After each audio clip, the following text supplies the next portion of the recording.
تم میں سے ہر آدمی کے ذمے اس کے جسم کے ہر بند، ہر جوڑ اور ہر ہڈی پر ملائکہ کی تسبیحات ہے یہ، اگر تم یہ پڑھو گے تو یہ تمہارے لیے صدقے کی جگہ پر ہوں گی۔ ان 4 رکعتوں کی وجہ سے آخر دن تک میں تیرے لیے کافی ہو جاؤں گا۔ بسم اللہ الرحمن الرحیم۔ حضور نبی کریم علیہ الصلوۃ والسلام کی احادیث طیبہ کے درس میں کتاب الصلاۃ کے ذیل میں باب ہے صلاۃ الضحیٰ۔ صلاۃ الضحیٰ کا جو لفظ ہے وہ عام طور پر چاشت کی نماز کے بارے میں بولا جاتا ہے، مگر بعض روایات میں ضحیٰ کا لفظ آیا ہے اور مراد اشراق کی نماز لی گئی ہے، یعنی یہ لفظ دونوں کے لیے استعمال ہو جاتا ہے۔ ویسے یہ جو قرآن مجید میں آیا والضحیٰ واللیل اذا سجی، قسم ہے وقت چاشت کی۔ ضحیٰ سے مراد وہ وقت ہوتا ہے جب سورج اوپر بلند ہو چکا ہوتا ہے، اور بعض روایات میں یہ آیا کہ زمین میں اتنی گرمی آ جاتی ہے کہ جانوروں کے جو چھوٹے بچے ہیں ان کے پاؤں کو گرمی لگنا شروع ہو جاتی ہے، اس کے لیے وقت چاشت بولا گیا۔ اور اشراق بولا جاتا ہے جب سورج تھوڑا روشن ہو جاتا ہے، جیسے ابھی نماز فجر کا وقت ختم ہوگا اور جب مکروہ وقت ختم ہو جائے گا اور سورج ظاہر ہو جائے گا، اس کو اشراق کا معنی ہے چمکنا اور روشن ہونا۔ جب سورج کی چمک اور روشنی نظر آ جائے گی اس کو اشراق بولا جائے گا۔ تو حدیث پاک کے اندر جب میں نے اس کو پڑھا تو بعض احادیث زیادہ تر تو چاشت کے لیے بولا جاتا ہے ضحیٰ، مگر بعض میں اشراق کے لیے بھی یہ لفظ بول دیا گیا ہے۔ آئیے ان حدیث پاک کی طرف چلتے ہیں۔ اس بارے میں جو سب سے فقہا محدثین کے نزدیک سند کے اعتبار سے سب سے اعلیٰ جو روایت ہے وہ حضرت ام ہانی کی ہے۔ آپ نے ام ہانی کا نام سنا ہوگا۔ حضرت ام ہانی حضرت علی مرتضیٰ کی بہن ہے رضی اللہ تعالی، حضرت ابو طالب کی بیٹی ہے ام ہانی۔ ان کا نام بعض نے کہا اصل نام فاختہ تھا اور بعض نے کہا عاتقہ تھا۔ تو یہ مکہ میں ہی رہی تھی۔ جب سرکار دو عالم نے فتح مکہ پر جب حضور گئے تو مکہ کی فتح کے بعد سرکار دوپہر میں یعنی اشراق کے وقت میں، چاشت کے وقت میں ان کے ہاں گئے اور گھر جا کر حضور نے ام ہانی کے گھر جا کر غسل فرمایا اور وہاں جا کر 8 رکعت نماز پڑھی۔ انہوں نے پوچھا یا رسول اللہ یہ کون سی نماز ہے؟ تو حضور نے فرمایا یہ چاشت کی نماز ہے، یہ صلاۃ الضحیٰ ہے۔ یہ روایت ہے جو فتح مکہ کے موقع پر ام ہانی جس کی راوی ہے، اور یہ وہ ام ہانی ہے۔ آپ اگر معراج پاک کی روایتیں پڑھیں گے تو معراج پاک کی روایتوں کے اندر بھی ایک روایت ملتی ہے کہ حضور نے معراج کا سفر ان کے گھر میں آرام کر رہے تھے جب جبرائیل امین نے اللہ کا پیغام دیا تھا اور آپ کو بیدار کر کے لے کر گئے تھے۔ ایک روایت یہ بھی ہے ام ہانی کے گھر میں۔ آپ جانتے ہیں کہ حضور نبی کریم علیہ الصلوۃ والسلام کی جو پرورش ہے وہ 8 سال کے بعد اور دادا کی وصال کے بعد حضرت ابو طالب کے ہی گھر میں ہوئی ہے۔ تو یہ آپ کے بہن بھائیوں کی طرف سے حضرت علی مرتضیٰ ام ہانی رضی اللہ عنہ۔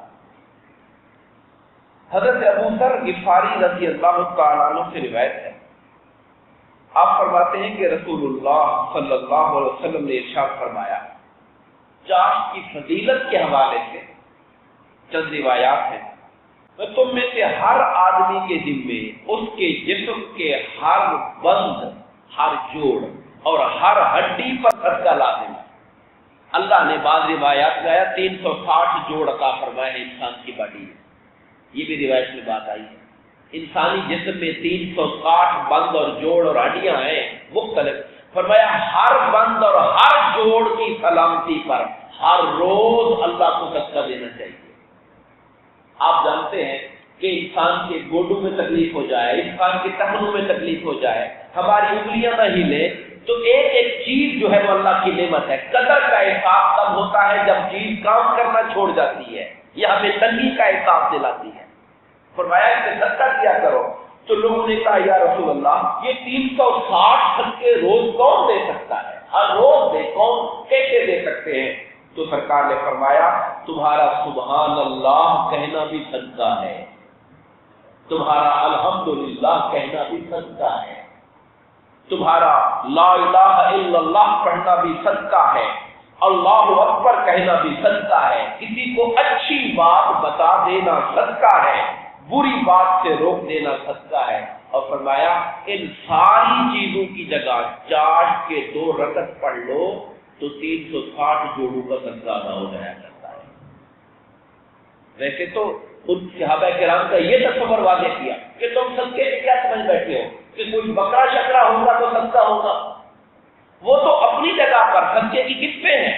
مگر انسان اپنے منہ سے جو لفظ خیر نکالتا ہے، اور یہ سب سے اعلیٰ لفظ ہے سبحان اللہ، الحمدللہ، اللہ اکبر، لا الہ الا اللہ، ولا حول ولا قوت الا باللہ، یہ جو کلمات ہیں، فرشتوں نے کیا کہا تھا؟ نحن نسبح بحمدک ونقدس لک، اے اللہ ہم تیری حمد کے ساتھ تیری تسبیح پڑھتے ہیں، سبحان اللہ وبحمدہ، سبحان اللہ العظیم، ملائکہ کی تسبیح ہے،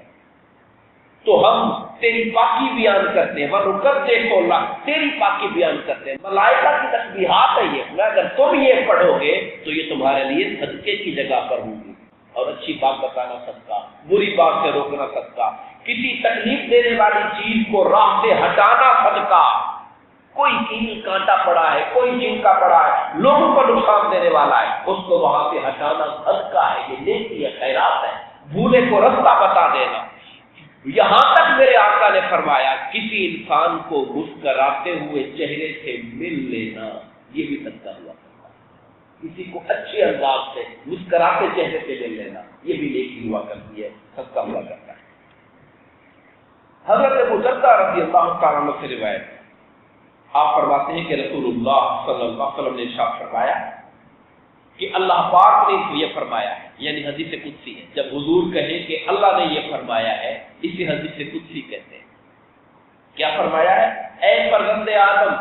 یعنی اے آدم کے بیٹے، آدم کی اولاد، میرے لیے اول دن میں 4 رکعت تو پڑھ، یعنی یہ چاشت کی نماز کے، ان 4 رکعتوں کی وجہ سے آخر دن تک میں تیرے لیے کافی ہو جاؤں گا،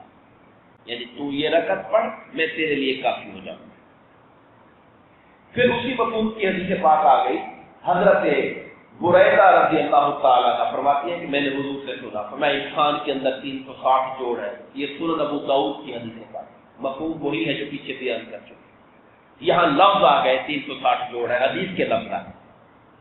تو انسان پر لازم ہے کہ ہر جوڑ کی طرف سے سجدہ کرے۔ لوگوں نے کہا اے اللہ کے نبی اس کی کون طاقت رکھتا ہے کہ روزانہ 360 سجدے تھے؟ فرمایا مسجد میں پڑے ہوئے کسی ناپسندیدہ چیز سے، یہاں ایک لفظ آیا ہوا ہے وہ میں نہیں بول رہا تھا، اس زمانے میں ہوتا تھا جب کچی پکی مسجدیں ہوتی تھی، کچی مٹی ہوتی تھی، کنکریاں ہوتی تھی، کوئی لوگ بعض اوقات منہ سے کچھ نکال کے پھینک دیتے تھے، تو کہا اس چیز کو بھی اٹھا لینا،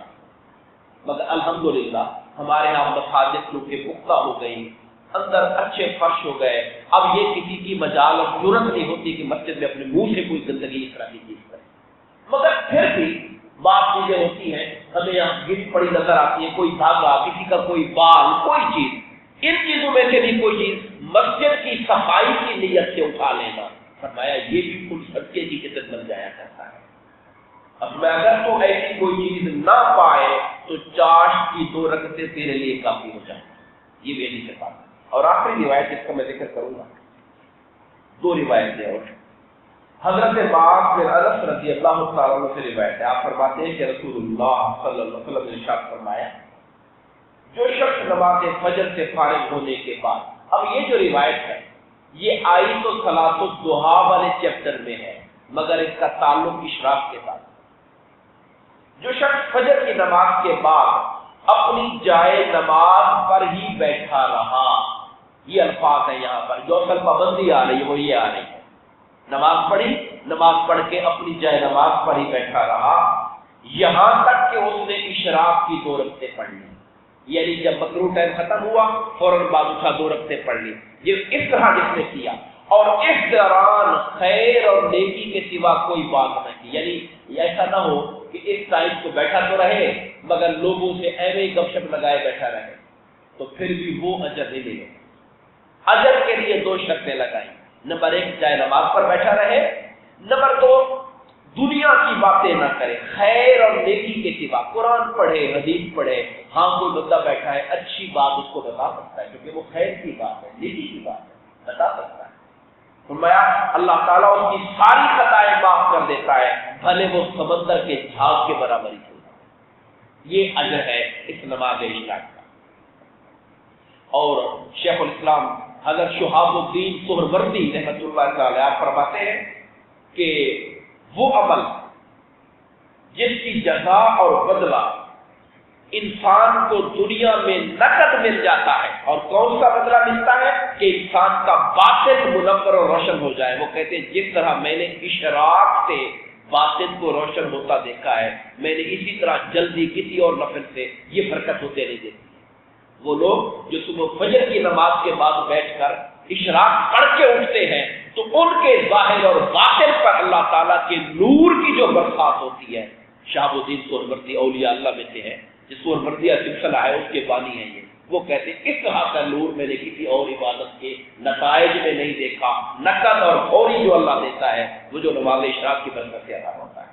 دوستان محترم، آئیے اللہ کے حضور دعا کریں، اللہ تبارک و تعالیٰ اولا ہمیں فرائض جو دین ہے ان کی پیروی کیونکہ وہ پہلے نمبر پر ہے، اور پھر اس کے بعد اللہ تعالیٰ ہمیں توفیق دے کہ ہم اس کے فضل سے، اس کے کرم سے